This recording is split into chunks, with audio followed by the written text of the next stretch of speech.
우리 역사를 사랑하시는 국민 여러분들 안녕하십니까? 한국사 전문가 설민석입니다. 이번 2015년 유네스코 세계유산에 백제 역사 유적지구가 등재되는 경사를 맞이하게 됐습니다. 이번에 유네스코에 등재된 백제 역사 유적지구는요, 공주 공산성과 송산리 고분, 부여의 관북리유적과 부소산성, 정림사지, 나성, 능산리 고분군, 익산의 왕궁리유적과 미륵사지 등 총 8개 유적으로 구성된 연속 유산이 되겠습니다.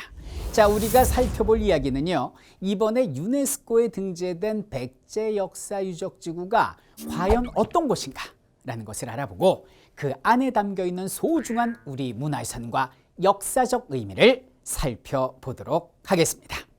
지금부터 저와 함께 1500여 년 전 백제로의 시간 여행을 함께 떠나보시죠.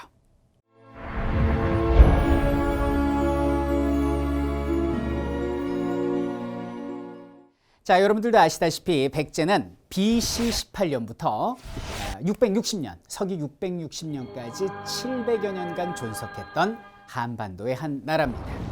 북쪽으로는 고구려, 동쪽으로는 신라와 접해 있는 삼국시대의 대표적인 주자였습니다.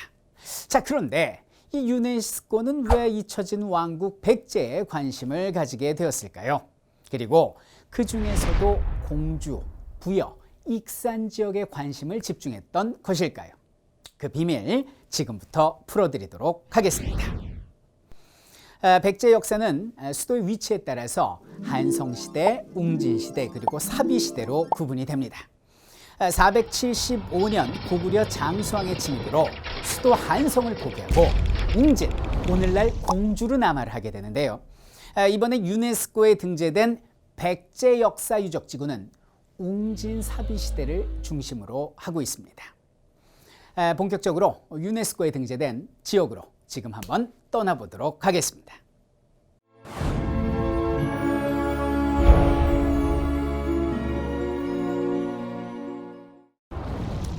첫 번째는 공주입니다. 공주의 우리가 기억해야 될 유적지는요, 공산성과 송산리 고분군이 있는데요.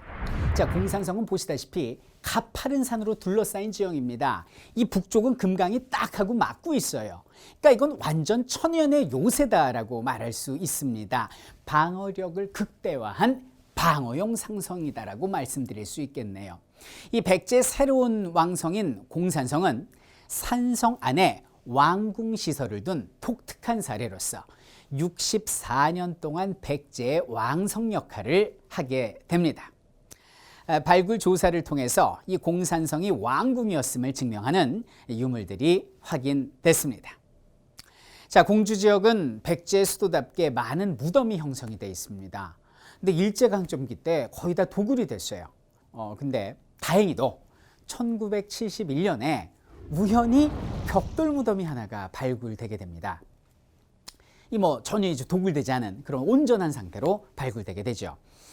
무덤에서 나온 지석을 살펴보았더니 글쎄 무령왕과 그의 왕비의 무덤이라는 내용이 확인이 됐습니다. 무덤 안에서는 도굴되지 않은 수많은 유물들이 쏟아져 나왔는데요. 무덤의 양식과 다양한 유물들은 백제가 중국 등과 활발한 교류가 있었음을 보여주는 증거가 되겠습니다. 무령왕릉은 고대 동아시아 왕릉 중에서 무덤의 주인, 무덤의 구조, 축조, 시기, 부장품, 장례 절차까지 정확하게 기록된 유일한 왕릉으로서 1500여 년 전 백제 역사의 비밀을 풀어줄 열쇠라고 할 수 있겠습니다. 그럼 다음으로는 백제의 세 번째 수도인 사비로 한번 떠나보겠습니다. 웅진에 자리했던 백제는 새로운 도약을 위한 특단의 대책을 수립했습니다. 그것이 바로 천도였는데요. 성왕 16년 538년 봄에 도읍을 사비로 옮기게 됩니다. 이곳에는 관북리 유적과 부소산성, 정림사지, 나성, 능산리 고분 등이 있습니다. 사비에서 수도를 건설한 백제는요, 한성과 웅진에서처럼 산과 강을 활용해서 천연의 방어막을 구축한 모습을 보여주게 됩니다. 백마강으로 둘러싸인 사비도성의 북쪽에 왕궁의 배후산성인 부소산성과 왕궁인 관북리 유적이 위치해 있습니다. 이 부소산성에는 토성을 쌓았어요. 그래서 평상시에는 왕궁의 후원 역할을 하고요. 유사시에는 왕궁의 방어시설로 활용했음을 보여주고 있습니다. 왕궁터인 관북리 유적은 발굴 조사 결과 왕궁과 관련된 대형 건물지, 연못 등 다양한 시설들이 확인이 됐고 사비 왕궁을 찾기 위한 노력은 지금도 계속되고 있습니다. 자, 이번엔 왕궁의 남쪽을 보시겠습니다. 수도 중심에 위치한 정림사지가 있습니다. 자, 정림사지는 남북의 직선축을 따라서 중문, 탑, 금당, 강당이 일직선으로 놓여진 1탑 1금당의 전형적인 백제 가람 배치를 보여주고 있습니다. 자, 또한 이곳에서는요, 백제 석탑의 완성작인 정림사지 5층 석탑이 현재까지도 잘 보존되어 있습니다. 백제 중흥의 염원이 담겨 있는 정림사지는 고대 동아시아 평지 사찰의 건축 기술을 확인할 수 있는 가장 이른 사례 중 하나라고 할 수 있겠습니다. 자, 다음으로는 나성입니다. 이 천연의 방어막인 금강이 둘러싸지 않은 그 동쪽의 자연지형을 최대한 활용을 해서 쌓은 외곽성이 되겠습니다. 총 6.3km에 달하고 있습니다. 이 동아시아에서 외곽성의 모습이 온전한 형태로 남아있는 가장 이른 시기의 사례라고 할 수 있겠네요.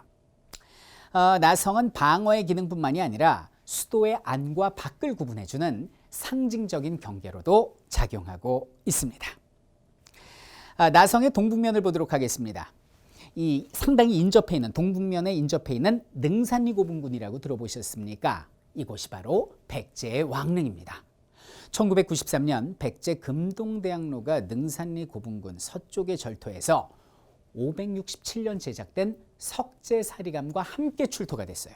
그래서 능산리 고분군이 사비시대 백제 왕릉이라는 것을 재확인시켜주게 되었지요.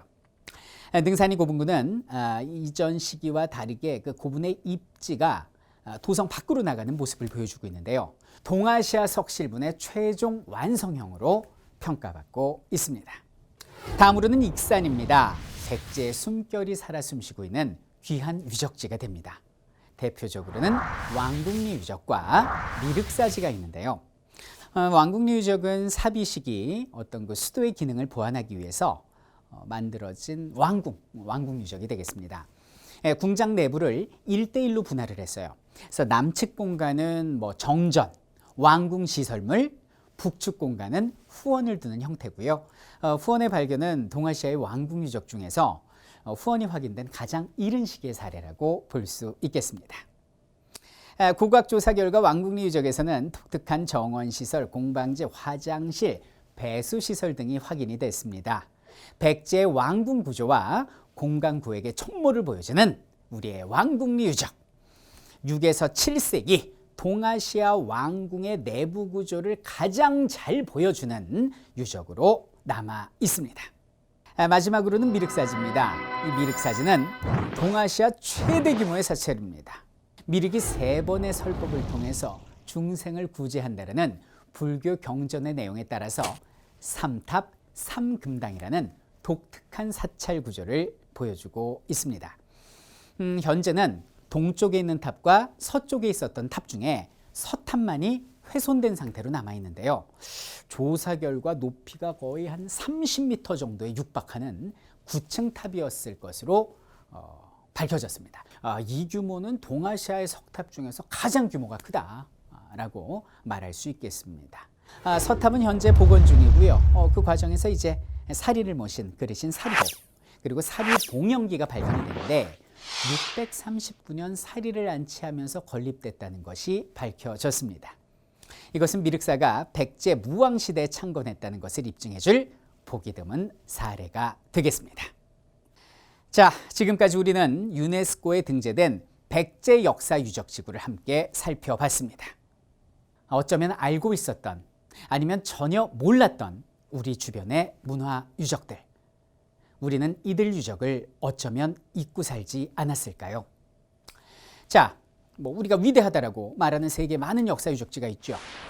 로마의 콜로세움이랄지, 중국의 만리장성, 그리고 프랑스의 베르사유 궁전 등 많은 위대한 인류의 문화유산이 있는데요. 여러분들, 우리도 있습니다. 그것도 아주 가까운 곳에 있습니다. 하지만 우리 곁에 있다고 우리의 것이라고 해서 그 소중함을 잊고 살았던 것은 아닌지요. 백제 역사유적지구는 주변 국가의 활발한 교류를 통해서 문화 역량을 극대화시켰던 백제의 역사가 살아있는 현장입니다. 중국으로부터 전해진 건축, 예술, 종교, 도시계획 등을 더욱더 발전시켜서 한반도에 꽃피웠던 찬란한 백제 문화의 절정을 살펴볼 수 있는데요.